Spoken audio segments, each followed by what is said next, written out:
49 అంటే సంతానం, 49 అంటే సంతోషం. 49 ఆంధ్రప్రదేశ్ తెలంగాణ. రోజుకో జోకర్ ముందుకొస్తాడు, ఒక కొత్త మాట చెప్తాడు. నిన్నైతే ఒకడు ఏకంగా ప్రణబ్ ముఖర్జీ పేరునే తీసుకున్నాడు.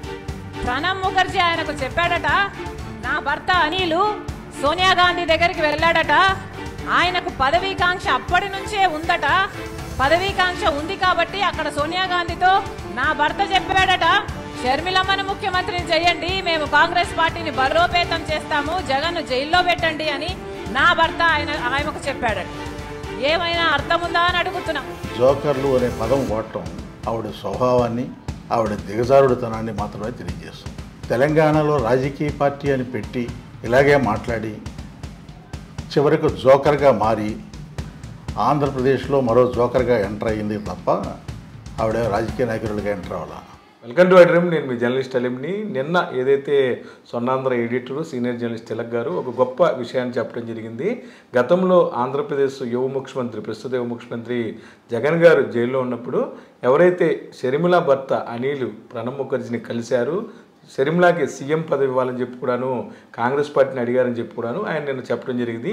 ఈ అంశం మీద ఈరోజు కడపలో జరిగిన కాంగ్రెస్ పార్టీ సమావేశంలో షర్మిల గారు మాట్లాడుతూ కొంతమంది బ్రోకర్లు, జోకర్లు కావాలని తనను రాద్ధాంతం చేస్తున్నారని, ప్రణబ్ ముఖర్జీని తన భర్త కలవలేదని, కేవలం అప్పుడు ఎవరైతే భారతిరెడ్డి గారు ఉన్నారో ఆమెతో మాత్రమే వెళ్ళి తన భర్త సోనియా గాంధీని కలిశారని చెప్పి కూడాను చెప్పడం జరిగింది. అంటే ఒక సీనియర్ జర్నలిస్టు, అలాగే గత 4 దశాబ్దాల పైగా అందరికీ పరిచయమైన వ్యక్తి తిలక్ గారు, ఏ పార్టీకి సంబంధం లేని వ్యక్తి నిన్న ఆయన చెప్పిన మాటలపై జర్నలిస్టుల సంఘాలు కూడాను ఏదైతే షర్మిల గారి మాటలను కూడాను ఖండిస్తున్నారు. ప్రస్తుతం నాతో తిలక్ గారు ఉన్నారు. సార్ చెప్పండి, చాలా తీవ్రమైన వ్యాఖ్యలు చేశారు. ప్రణబ్ ముఖర్జీని నా భర్త అనిల్ గారు కలవలేదని కూడా చెప్పారు. అలాగే కొంతమంది జోకర్లు కావాలని ఇలా మాట్లాడుతున్నారని చెప్పి మిమ్మల్ని కూడా ఉద్దేశించి అంటం జరిగింది. రాజశేఖర రెడ్డి గారి కుమార్తెగా షర్మిల గారిని ఎవరైనా గౌరవిస్తారు.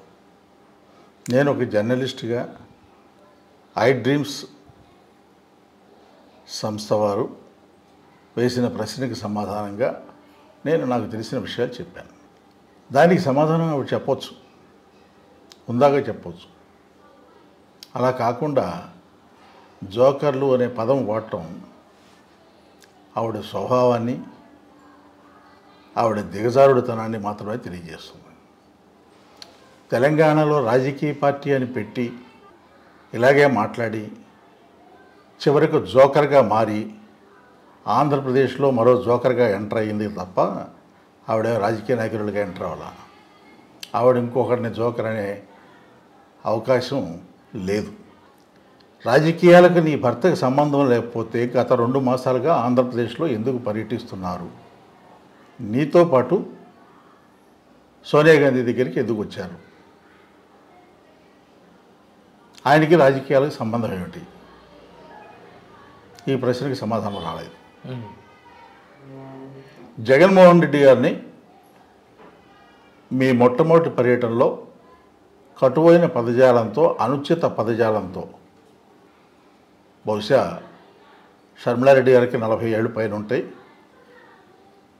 40 ఏళ్ల తర్వాత తన అన్న పేరు జగన్ రెడ్డిని మాత్రమే గుర్తొచ్చిందంటే ఆవిడ కడుపులో ఎంత ద్వేషం ఉంది, ఎంతగా రగిలిపోతుంది అనేది అర్థమవుతుంది. అలాంటి మనిషి నువ్వు విమర్శలు చేశావు, నీ నోటికి వచ్చినట్టు చేశావు, నీ ఎంత అన్నావు, మరొకటి అన్నావు. అలాంటప్పుడు విమర్శలు ఆ పార్టీ నుంచి వస్తాయి, జర్నలిస్టుల నుంచి విశ్లేషణలు వస్తాయి, ఏ పార్టీకి సంబంధం లేని వాళ్ళు మాట్లాడతారు. నా వరకు నేను 46 సంవత్సరాలుగా జర్నలిజంలో ఉన్నాను. నీ అన్నతో పాటు సంవత్సరం క్రితం వరకు నువ్వు సెయిల్ అయ్యావు. మా అన్న జగన్మోహన్ రెడ్డిని తిరిగావు. నేను ఈ రోజు వరకు ఆయన జైల్లో ఉన్నప్పుడు కానీ, రాజశేఖర రెడ్డి గారు ముఖ్యమంత్రిగా ఉన్నప్పుడు కానీ, ఆయన పార్టీ పెట్టిన తర్వాత కానీ, ముఖ్యమంత్రి అయిన తర్వాత కానీ నేను కలవలేదు. ఒక్కసారి ముఖ్యమంత్రి అయిన తర్వాత ఒక 4 రోజుల క్రితం జర్నలిస్టులకి ఇళ్ల స్థలాలు ఇస్తానని ప్రకటించినప్పుడు ఓ 10-15 మంది జర్నలిస్టుల మధ్యలో నేను కూడా ఉండడం తటస్థించింది తప్ప ఏనాడు నేను వెళ్ళి జగన్మోహన్ రెడ్డి గారితో ఒంటరిగా కలిసింది లేదు. ఎవరి గురించైనా మాట్లాడేటప్పుడు వాళ్ళు ఎవరు, ఎలాంటి స్వభావం ఉన్నవారు తెలుసుకుని మాట్లాడాలి. నోటుకు వచ్చినట్టు మాట్లాడటం అనేది అది సభ్యత కాదు, సంస్కారం కాదు. దీనివల్ల రాజకీయాల్లో మీరు పైకి వస్తారని అనుకుంటే అంతకంటే భ్రమ లేదు. తెలంగాణలో అది రుజువైంది. మీ నోటి దోలకి అక్కడ అనామకంగా ఓడిపోయారు, జోకర్గా మారిపోయారు అనేది రుజువైన తర్వాత కూడా ఇంకా అదే ధోరణి కొనసాగించడం అనేది హాస్యాస్పదం. తర్వాత ప్రణబ్ ముఖర్జీ గారు చెప్పిన విషయం. ప్రణబ్ ముఖర్జీ గారు నాకు చెప్పలా, ఆయన ఎవరికి చెప్పాలో ఆయనకే చెప్పారు. ఆ సంగతి షర్మిల గారు గుర్తుపెట్టుకోండి. ప్రణబ్ ముఖర్జీ గారు రోడ్డు మీదకి వచ్చి చెప్తారా, ప్రెస్ మీట్ పెట్టి చెప్తారా, మా పార్టీలో ఇలా జరిగింది, షర్మిల భర్త వచ్చి ఇలా అడిగాడు అని ప్రెస్ మీట్ పెట్టి చెప్తారా, లేదా పార్టీ మీటింగ్ పెట్టి చెప్తారా? తెలివితేటలుగా మాట్లాడుతున్నా అనుకుంటే మాత్రం అది హాస్యాస్పదంగా ఉంటుంది. ఆయన ఎవరికి చెప్పాలో వారికే చెప్పారు. తర్వాత అసలు ఒక్క మాట సూటిగా నేను ప్రశ్నిస్తున్నాను. మీరు మొదటిసారిగా ఆంధ్రప్రదేశ్కి వచ్చి పదవీ బాధ్యతలు స్వీకరించడానికి వెళుతూ జగన్మోహన్ రెడ్డి గారి మీద విమర్శ చేశారు. పదవీ ప్రమాణ స్వీకారం చేసిన తర్వాత కూడా తీవ్రమైన విమర్శలు చేశారు. జగన్ రెడ్డిని సంబోధించారు, నియంతగా మారాడని చెప్పారు, అవినీతి జరుగుతోందని చెప్పారు.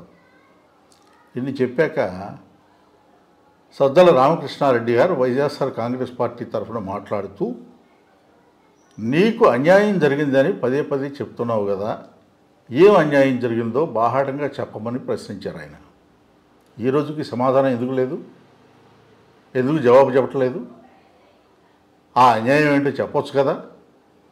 ఆంధ్రజ్యోతి ఈనాడులో ఆస్తుల తగాదాలని ఎవరు చెప్తూ వచ్చినాయి? నీకేమైనా ఆస్తి తక్కువైందా?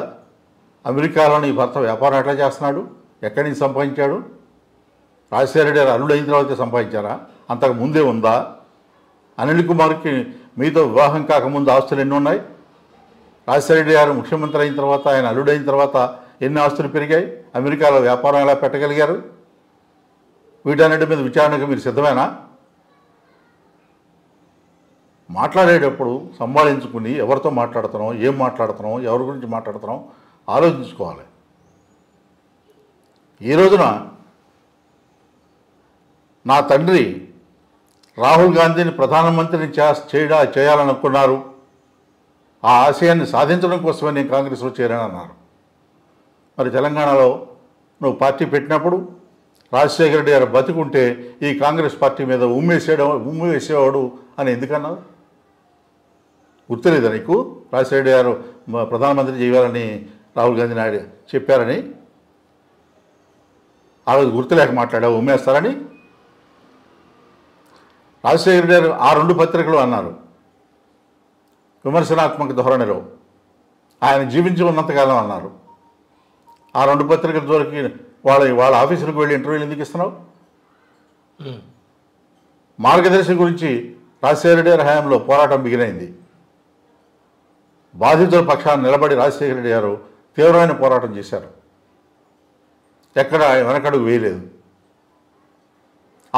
ఆ విషయంలో కేసు వేసినట్టు సుప్రీంకోర్టు దాకా కేసులు వేసుకుంటూ వెళుతున్నటువంటి పట్టుదలతో వెళుతున్న ఉండవల్లి అరుణ్ కుమార్ ఇంటికి వెళ్ళారు. మరి ఆయనకి మీకు మద్దతు ప్రకటిస్తున్నాం మార్గదర్శి పోరాటంలో అని చెప్పారా? ఈ ఆంధ్రప్రదేశ్ ఉమ్మడి రాష్ట్రాన్ని అడ్డగోలుగా సోనియా గాంధీ గారు విమర్శించారు, విడగొట్టారు. ఆ విడగొట్టినప్పుడు ఒక్క ఉండవల్లి అరుణ్ కుమార్ గారే సుప్రీంకోర్టులో పిటిషన్ దాఖలు చేశారు. అడ్డగోలుగా విభజించారు, పార్లమెంటు తలుపులు మూసి, లైట్లు తీసేసి, మైకులు తీసేసి, టీవీలు ఆఫ్ చేసి, ఓటింగ్ తీసుకోకుండా విభజించారని పిటిషన్ దాఖలు చేశారు. దానికి అనుబంధంగా ఆంధ్రప్రదేశ్ ప్రభుత్వం కూడా ఒక పిటిషన్ దాఖలు చేసింది. మరి దీనికి ఎందుకు మద్దతు ప్రకటించలేదు? నీ తండ్రి విభజనకు వ్యతిరేకమని తెలుసు కదా. నీ తండ్రి జీవితాంతం కూడా చంద్రబాబుతో ఎప్పుడూ సహజ కుదుర్చుకోవాలి. జీవితాంతం రాజకీయ శత్రువుగానే పరిగణించారు, రాజకీయ ప్రత్యర్థిగా పరిగణించారు. ఇవాళ ఆ చంద్రబాబు నాయుడు వాడే భాష, జగన్ రెడ్డి అనే భాష ఎక్కడి నుంచి వచ్చింది నీకు? ఎవరు సప్లై చేస్తున్నారు ఈ మెటీరియల్? నేను జర్నలిస్ట్గానే నాకు తెలిసిన విషయాలు నేను మాట్లాడితే దానికి సమాధానం చెప్పకుండా జగన్మోహన్ రెడ్డి కొంతమంది నా మీద ప్రయోగిస్తున్నారు. మీకు మీ అన్నగారికి తగాదాలు ఉంటే ఇంట్లో కూర్చొని పరిష్కరించుకోండి. నేను ప్రణబ్ ముఖర్జీ గురించి మాట్లాడితే భారతిరెడ్డి చెప్పగలదా? మీ వదిన గారితో తగాదాలు ఉంటే ఇంట్లో కూర్చొని పరిష్కరించుకోండి. ఆమెకేం సంబంధం? నేనేమన్నా భారతిరెడ్డి గారి పేరు ప్రస్తావించానా? జగన్మోహన్ రెడ్డి గారి పేరు ప్రస్తావించానా? మీ ఇంట్లో మీకు వైరుధ్యాలు ఉండొచ్చు, ఆ విషయాలు ఎందుకు మాట్లాడతారు? ఆడపిల్లని చూడకుండా నా మీద విమర్శలు చేస్తున్నారు, ఆరోపణలు చేస్తున్నారు అని ఒక మాట సానుభూతి పొందడం కోసం ఒక మాట వాడారు. ఆడపిల్లగా మాట్లాడావా? ఆడపిల్లగానే మాట్లాడుతున్నావా? ఆడపిల్లగానే విమర్శలు చేస్తున్నావా? సమాధానం చెప్పు. పీక్కో అన్న. ఏంటి పీక్కేది? భాష అనేది రాజశేఖర రెడ్డి గారు నేర్పిన భాష అదేనా? రాజశేఖర రెడ్డి గారు కానీ విజయమ్మ గారని ఏనాడైనా ఈ భాష వాడారా? తెలంగాణలో అంతా పిక్కేసిన తర్వాత ఇంకేం మిగిలింది? ఎందుకు ఈ మాటలన్నీ? సభ్యత లేకుండా, సంస్కారం లేకుండా, నోటుకొచ్చినట్టు ఇష్టారాజ్యంగా మాట్లాడుతూ నేను రాజశేఖర రెడ్డి గారి కుమార్తెని, పులిబిడ్డని, పెళ్ళి 40 ఏళ్ళ తర్వాత కూడా వైఎస్ షర్మిలారెడ్డి అడుగుతావా? నీ బ్యాంక్ అకౌంట్లో, నీ పాస్పోర్ట్లో కూడా వైఎస్ అని ఉందా? ఎవరిని మభ్యపెట్టడానికి ఈ మాటలన్నీ? ఏ ధైర్యం ఉంటే నువ్వు ఈ రోజున 10-15 రోజుల నుంచి పర్యటిస్తున్నారు. ప్రత్యేక హోదా గురించి ఏం చేస్తావో ఎందుకు చెప్పలేదు? పార్లమెంట్లో ఉన్న పార్లమెంటు మెంబర్లు, కాంగ్రెస్ మెంబర్లు అందరూ కూడా చీల్చింది కాంగ్రెస్ కదా ఆంధ్రప్రదేశ్ని. ఆ ప్రత్యేక హోదా ఇస్తానని హామీ ఇచ్చింది కాంగ్రెస్ ప్రధానమంత్రి కదా. మోకమ్మడిగా దేశవ్యాప్తంగా ఉన్న కాంగ్రెస్ ఎంపీలంతా ఎందుకు రాజీనామా చేయలేదు? ఆంధ్రప్రదేశ్కి మనం కదా చీల్చింది, బాధ్యత మంద కదా. మనం మూకమ్మడిగా రాజీనామా చేస్తే ప్రత్యేక హోదా వస్తుందని ఎందుకు అనుకోలేదు? నువ్వు జగన్మోహన్ రెడ్డి గారిని ప్రశ్నిస్తావు. మాట్లాడేదానికి అర్థం పర్థం ఉండాలి. కొంచెం ఎక్సర్సైజ్ చేయాలి, స్టడీ చేయాలి. పక్కన ఉన్నారు కదా అనుభవజ్ఞులు, వాళ్ళు చెప్పట్లేదా? చెప్పినా నువ్వు వింటలేదా? నోటుకు వచ్చినట్టు బ్రోకర్లు అని మాట్లాడితే అది నీ స్థాయిని, నీ గురించి రాజశేఖర రెడ్డి గారి కుమార్తెగా నీకు ఇచ్చే గౌరవాన్ని తగ్గిస్తుంది తప్ప మరొకటి కాదు. ఇక్కడ చిన్న విషయం కూడా ఉందండి. మొత్తమే కూడా ఈ ఎపిసోడ్లో ఏదైతే బయ్యారం గనుల గురించి కూడాను అప్పట్లో మన విజయవాడ భాను కాదు, ఎన్టీఆర్ జిల్లా భాను కావచ్చు, శ్రీరామ్ తాతయ్య కావచ్చు, వీళ్ళందరికీ కూడా ఆ విషయాలు తెలుసు. అప్పుడు ఏం జరిగింది? నేను ఆ పేర్లు ఏం చెప్పలేదండి. జగ్గపల్లి సంబంధించి నేను ఆ పేర్లు ఏమిటో నాకు సంబంధం లేదు. నేనేమంటానంటే బయ్యారం గనులు జరిగే ఆరోపణలు చంద్రబాబు నాయుడు గారు చేశారా? నాలాంటి జర్నలిస్ట్ చేశాడా? కాంగ్రెస్ వాళ్ళు చేశారా? ఆ బయ్యారం గనుల గురించి చంద్రబాబు నాయుడు ఎందుకు ఆరోపణ చేశాడు? దాన్ని ఎందుకు క్వశ్చన్ చేయవు? నేను ఒక విశ్లేషణ ఇచ్చాను. ఈ రాష్ట్రంలో రిజర్వ్డ్ కాన్స్టిట్యూన్సీస్ 27 ఎస్టీ నియోజకవర్గాల్లో ఓట్లు చేర్చడం కోసమే, దళితుల ఓట్లు, క్రైస్తవుల ఓట్లు చేర్చడం కోసమే నిన్ను తీసుకొచ్చి సెకండ్ లేక ముందు పెట్టి ప్రయోగం చేస్తున్నారని దానికి ఎందుకు సమాధానం చెప్పలేదు? మణిపూర్లో క్రైస్తవుల మీద దాడులు జరిగితే జగన్మోహన్ రెడ్డి మాట్లాడలేదన్నారు. నేను ప్రశ్నించాను, తెలంగాణలో పార్టీ నువ్వు నడిపేటప్పుడు అది జరిగింది, ఎందుకు సమాధానం చెప్పలేదు, ఎందుకు ప్రస్తావించలేదు, ఎందుకు కేంద్ర ప్రభుత్వాన్ని విమర్శించలేదని నేను ప్రశ్నించాను. దానికి ఎందుకు జవాబు చెప్పలేదు? అంటే జోకర్ అనే పదం చాలా ఇబ్బంది కలిగించే పదం. 45 సంవత్సరాల పాటు జర్నలిస్ట్గా మీరు ఉన్నారు. నన్నే ఎవరినైనా అనకూడదు. ఎవరినైనా పొలిటికల్ విమర్శలు చేసేటప్పుడు ఆచితూచి మాట్లాడాలి. ఆవిడకి ఆ సభ్యత ఉందని నేను అనుకోవట్లేదు. ఆవిడ ఆలోచించుకోవాలి. రాజశేఖర రెడ్డి గారు, విజయమ్మ గారు ఎట్లా పెంచారా? ఇదేనా మీకు నేర్పిన సభ్యత? అంటే మేము కలిసినప్పుడు భారతిరెడ్డి గారు గౌరవ సీఎం గారి భార్య కూడా ఉన్నారని చెప్పడం జరిగింది. నేను ఆవిడ ఉన్న జగన్మోహన్ రెడ్డి గారు భార్య ఉండగా కలిశారని నేను చెప్పానా? నేను చెప్పలేదు కదా. క్రైస్తవ మతానికి చెందిన కొంతమంది ద్వారా అపాయింట్మెంట్ తీసుకుని అనిల్ కుమార్ కలిశారని చెప్పాను. ఏది జగన్ గారు జైల్లో ఉన్నప్పుడు సీఎంగా నా భార్య. దీనికి జవాబు చెప్పాల్సింది ఎవరు? అనిల్ కుమార్ చెప్పాలి. ప్రణబ్ ముఖర్జీ చచ్చిపోయాడుగా ఎలా చెప్తారంటుంది ఆవిడ. అవును, రాజశేఖర రెడ్డి చనిపోయాడు. మరి రాజశేఖర గారు చెప్పినవన్నీ సజీవంగానే ఉన్నాయిగా, అవి ఎందుకు పాటించట్లేదు? ప్రణబ్ ముఖర్జీ గారు చనిపోయినా ఎవరికి చెప్పాలో వాళ్ళకి చెప్పాడు. అది అవునండి వాస్తవం. అప్పుడు కొన్ని పత్రికలు కూడా రాసినాయి. అయితే ఈ విషయాలు బయటకి ఎట్లా వస్తాయి? అవును, ఆయన ఎవరికి చెప్పారో స్పష్టంగా నాకు తెలుసు, నేను పేరు చెప్పను.